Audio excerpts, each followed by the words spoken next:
வணக்கம் உறவுகளே, நான் உங்கள் மதுசூதன். இந்த பதிவு எல்லாரும் கட்டாயமா முழுவதுமாக பாருங்கள். அதை விட பார்த்து இறுதியில் பகிர்ந்து கொள்ளுங்கள்.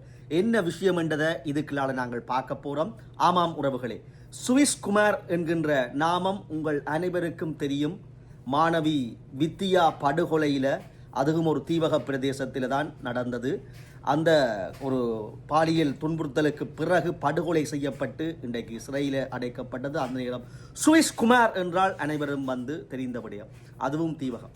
இப்போ இன்னும் ஒரு நாமம் இந்த மார்ச் ஒலிக்கப்பட்டு கொண்டிருக்கிறது. சுவிஸ் என்ற அடை பெயரில் சுவிஸ் நாதன். யார் அந்த சுவிஸ் நாதன்? அதுவும் தீவகம் காரநகரில் இந்த நாமம் ஒலித்து கொண்டிருக்கின்றது. ஈழத்தில் ஒலித்து கொண்டிருக்கிறது. ஈழத்தை தாண்டி புலம்பெயர் மத்தியில் இது ஒலித்து கொண்டிருக்கிறது. சுவிஸ் நாதன், அதாவது சுவிஸ் குமார் என்று ஒலித்த ஈழத்திலே இப்பொழுது சுவிஸ் நாதன் என்பவர் பாராட்டப்படுகின்றார். அவர் சுவிஸ் குமார் தூற்றலுக்கு உட்பட்டவர்.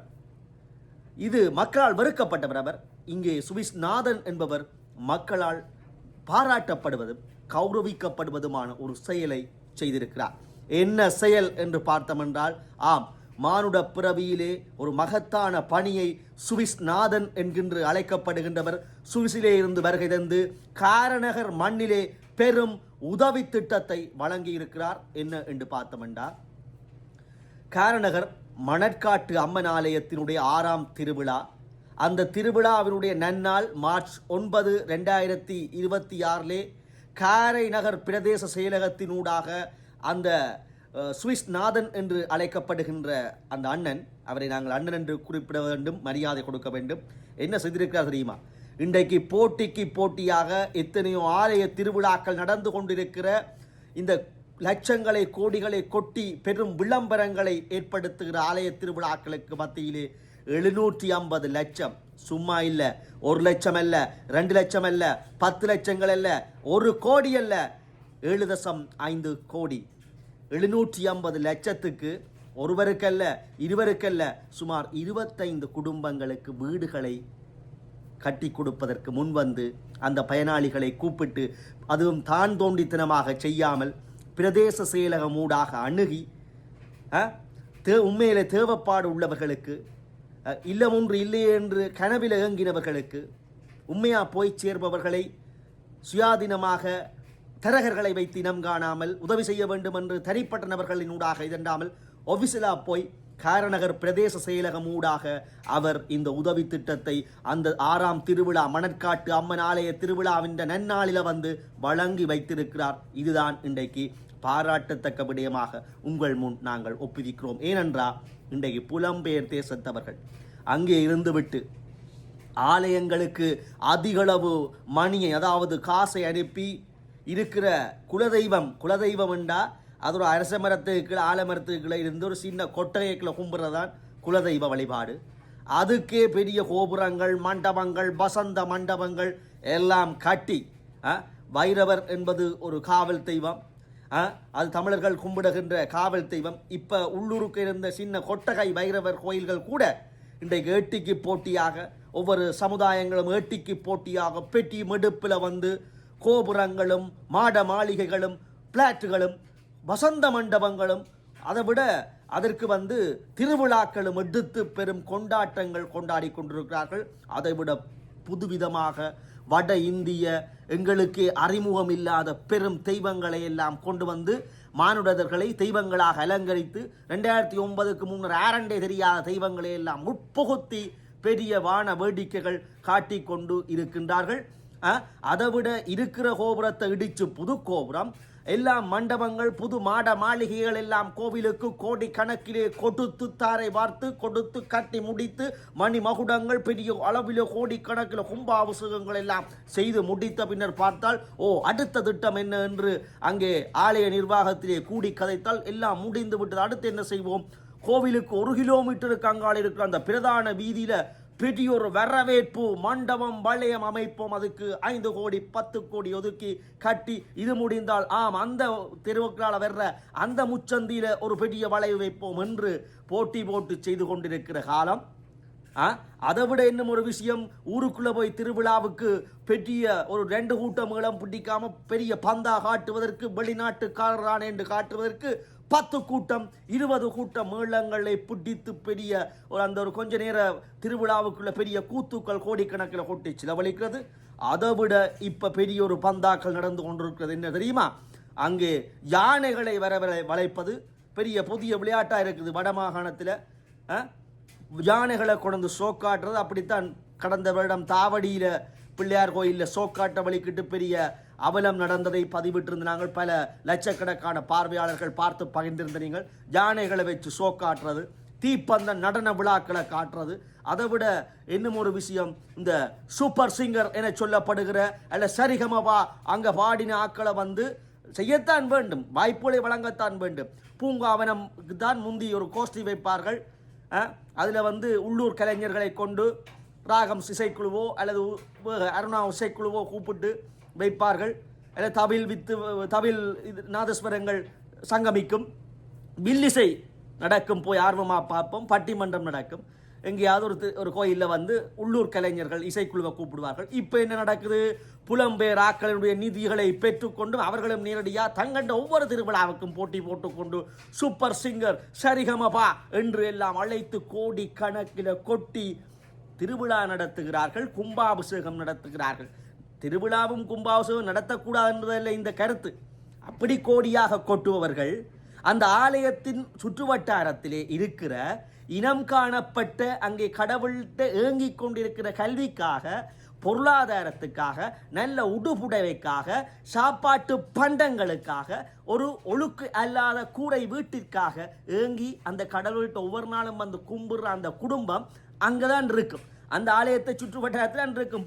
பூக்கொண்டே போடும். அந்த நிர்வாகத்துக்கும் தெரியும், இப்படி குடும்பம் இருக்குன்னு. அதுக்கெல்லாம் செய்ய மாட்டாங்க. லவுட் ஸ்பீக்கரை போட்டிக்கு போண்டி கட்டி போடுவாங்க. இந்த கோயில் அந்த கோயில் எல்லாம் ஒழிச்சு படிக்கலாத சிச்சுவேஷன். அதை விட கோயில் திருவிழாக்கள், மேளங்கள், தாளங்கள், பாடங்கள், கூத்துக்கள், கும்மாளங்கள், யானைகள் என்றெல்லாம் போய்கொண்டிருக்கிறது. நிதிகள் வீண் விரயமாக்கப்படுகின்றன. ஆனால் அந்த ஆலயத்துக்குள்ள ஒரு குடும்பத்தை தத்தெடுத்து ஒரு திருவிழாக்களை கொடுக்க மாட்டாங்க. இதான் இப்ப இருக்கிற ஈழத்தினுடைய பந்தா கோவில் திருவிழாக்களும் பந்தா கோவில் நிர்வாகங்களுமாக போய்கொண்டிருக்குது. ஒட்டுமொத்தமாக எல்லாரையும் கூட சொல்றோன்னு எடுக்காயங்கோ, நாங்கள் யதார்த்தத்தை பகிர்றோம். இந்த நிலைமையில 750 லட்சத்தை கொண்டு அதாவது சுமார் 7.5 கோடியை கொண்டு அந்த மணற்காட்டு அம்மன் ஆலயத்துக்குள்ள இருக்கிற ஆக்களை இனம் கண்டு வீடு இல்லாமல் பரிதவிக்குதுகளே, ஏன் நாங்கள் திருவிழாவை ஆடம்பரமா செய்து வீணா கொட்டுவான் என்று அவர்கள் நிரந்தரமாக இந்த பூமியிலே தங்கும் வரைக்கும் அந்த பிள்ளைகளுக்கும் அது உதவியாக இருக்கும். வீடை கட்டி கொடுப்போம் என்று 25 பயனாளிகளை தேர்ந்தெடுத்து அந்த 750 லட்சத்தை உவந்தளித்த அந்த சுவிஸ்நாதன் அவர்களை நாங்கள் பாராட்ட வேண்டுமா, பாராட்டாமல் கடக்க வேண்டுமா என்பதை நீங்களே அறிந்து கொள்ளுங்கள். ஆமுறவுகளே, அவர் பாராட்டப்பட வேண்டியவர், கௌரவிக்கப்பட வேண்டியவர். ஒரு சவுக்கடியை, சாட்டை அடியை எடுத்து காட்டியிருக்கிறார் எங்களுடைய புலம்பெயர் சமூகத்துக்கு. கோபுரங்களும் மாட மாளிகைகளும் பிளாட் போட்ட வசந்த மண்டபங்களும் சுத்து வட்டார பெரிய கோவில்களும் ஆகவும் வரவேற்பு வளையங்கள் என்று எல்லை மீறி போய் அங்காளி பல கிலோமீட்டர்களுக்கு வரவேற்பு வளையங்கள், கூட்ட மேளங்கள், யானைகள் என்றெல்லாம் அல்லது சரிகமபா இசை நிகழ்ச்சிகள் என்றெல்லாம் அவைக்கு ஸ்பான்சர் பண்ணி லட்சம் கொடுத்து ஹோட்டல் புக் பண்ணி இவ்வளவு லட்சங்கள் செலவழிக்கிற இந்த புலம்பெயர் பந்தா சமுதாயத்துக்கு மத்தியில அவர் 750 லட்சம், 1 லட்சம் அல்ல 100 லட்சம், 750 லட்சங்களுக்கு வீடுகளை கட்டி கொடுக்கிற அந்த இதயத்தை நாங்கள் பாராட்ட வேண்டும், அதை கௌரவிக்க வேண்டும். நல்ல செயற்திட்டத்தை எடுத்திருக்கிறது. அதற்கு காரணர் பிரதேச செயலகத்துக்கு நாங்கள் பாராட்ட செய்ய வேண்டும். இப்படி ஒவ்வொரு பிரதேச செயலகம் அந்த ஊரில் இருக்கிற புலம்பெயர் நல்ல வர்த்தகர்களை இனம் கண்டு அவர்களுக்கு ரிக்வெஸ்ட் கடிதத்தை ஒபிசியலாகவே அரசாங்க ரீதியாக அவங்களோட பிரதேச செயலகத்திலிருந்து அனுப்பி இப்படியான உதவி செய்பவர்களை வரவேற்றுக் கொள்ளுங்கள். இனம் கண்டு இப்படி இத்தனை பேருக்கு 10 பேருக்கு வீடு தேவை என்று ஒவ்வொரு காரணர் பிரதேச சபை இது நாங்கள் வாழ்த்து தெரிவிக்க வேண்டும். சரியான ஆட்களை இனம் கண்டு கொடுத்திருக்கிறார்கள். அதை விட மற்ற பிரதேச செயலகங்களும் இதை தத்துடிவாக இப்படி உங்களோட ஊரில் ஒரு இருக்கிற செல்வந்தர் புலம்பெயர் நாட்டில் இருக்கிறார் என்று அவரை இனம் கண்டு நீங்கள் ரிக்வெஸ்ட் லெட்டரில் கொடுத்து அவர்களுக்கு உதவி செய்ய வேண்டும். எத்தனையோ பேர் வீடு இல்லாமல் இருக்கிறோம், எத்தனையோ பேர் சொந்த காணி இல்லாமல் இருக்கிறோம். தீவு பிராந்தியங்களில் சொந்த தீவில் இருக்கிறார்கள், தீபகத்தில் இருக்கிறார்கள். எத்தனையோ புலம்பெயர் தேசத்தில் இருக்கிறோம். ஆனால் ஏக்கர் கணக்கில் அங்கே காணி இருக்குது. அங்கே இருக்கிறவனுக்கு அது சொந்தம் இல்லாமல் இருக்கிறது.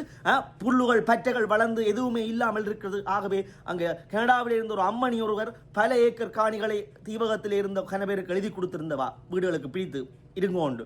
அப்படி கணவர் முன்வர வேணும். இந்த நல்ல ஆக்கள் புலம்பெயர்களை இப்போ இருந்து வெளிக்கிடம்பினம், அதாவது உழைச்சொண்டுமே செய்ய போகிற தற்காலிக வாழ்க்கை, ரோட்டில் போனாலும் சாகலாம், இயற்கையை அப்போது ஒரு சாவு வரப்போன்றது, போராளையும் சாகலாம். ஆகவே உழைத்து இவ்வளத்தை சேர்த்து வைத்து என்ன செய்ய போகின்றோம், புண்ணியத்தை செய்வோம் என்று கிளம்பி இருக்கிறார்கள் பலர். அந்த வகையில் என்ன வீடுகள் கட்டுவதற்கு, காணிகளை பகிர்ந்தளிப்பதற்கு, அதைவிட ஆசுபத்திரிகளுக்கு வந்து நல்ல கட்டிடங்கள் கட்டி கொடுவதற்கு பலர் முன் வந்து இருப்பது நல்ல ஒரு மாற்றத்தை புலம்பெயர் தேசத்தின் மத்தியிலே காட்டுகிறது. வீடுகளை கட்டி கொடுங்கள், தர்ம தானங்களை செய்யுங்கள். கோவில்களுக்கு பெரிய முடக்குகளும் பெரிய பெரிய செலவுகளையும் செய்து பந்தா காட்டுவதை விட அந்த ஆலயம் உண்ட கிராமத்திலேயே உண்ட ஆலயத்தை சுற்றி எத்தனை குடும்பம் இருக்குதுன்றது உங்களுக்கு தெரியும். சொத்துக்கு வழி இல்லாமல், சாப்பாட்டுக்கு வழி இல்லாமல், அந்த படிக்க போகிற பிள்ளைக்கு சைக்கிளுக்கு வழி இல்லாமல், போடுற ஷூவுக்கு வழி இல்லாமல் எத்தனையோ பேர் இருப்பினம். அவைய முதல் இனங்காணுங்கடாப்பா. ஒரு திருவிழாக்கு ஒரு வீட்டுக்காக உதவி செய்தீங்கள் என்றாலே புண்ணியம். அதான் கடவுளுக்கு செய்கின்ற புண்ணியம். இதை அவர் செய்திருக்கின்றார். அவருடைய பெயர் அந்த ஏரியாவில், அந்த குடும்பம், அந்த தலைமுறை வாழர் மட்டும் பெயர் பொறிக்கப்படும். ஒரு நாள் கூட்டமேளத்தை போட்டுவிட்டு அடுத்த நாள் அவங்க எல்லாம் மறந்து ஒரு 4 நாள் கதைப்பினம். 4 நாள் கதைப்பினம். ஒரு மண்டபத்தை கட்டி பேரை உபயம் என்று போட்டு விட்டு அடுத்த 12 வருஷத்துக்கு பிறகு இடிச்செல்லாம் கட்டேக்க அது போயிடும். இப்படி செய்ய தலைமுறையாக அந்த வீடுகளில் அந்த குடும்பங்கள் இருக்கேக்க அவருடைய புண்ணியம் எப்பவுமே ஒலிக்கப்படும் அங்கே. அதுதான் தலைமுறைக்கான புண்ணியம். அதை செய்திருக்கிறார் சுவிஸ் நாதன் என்கின்றது இப்பொழுது பேசு பொருளாக இருக்கிற அவருக்கு நாங்கள் வரவேற்பை தெரிவிக்கின்றோம்.